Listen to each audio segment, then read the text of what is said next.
Welcome to the Slop Temple. We pray this video helps.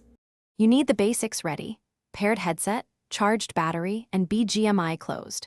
First, clear background apps and switch your phone to performance mode to reduce audio latency.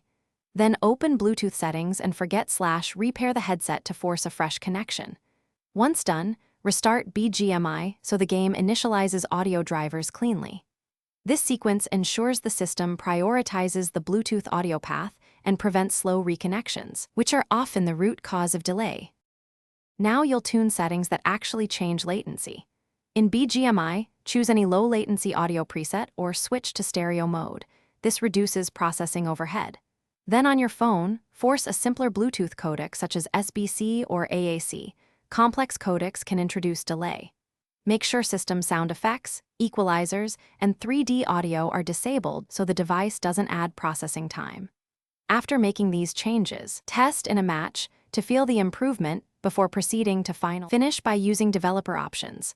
Lower Bluetooth AVIC or related audio settings to reduce negotiation time. These settings can cut milliseconds. Also close background downloads and overlays that steal CPU cycles and reduce touch sensitivity apps that interfere with input timing. Restart your device to apply all changes and then repair the headset for a clean session. If you still notice delay, repair and try a different codec or wired audio. This troubleshooting step isolates whether the headset or phone causes the latency. Thanks for watching. Consider subscribing if we helped you.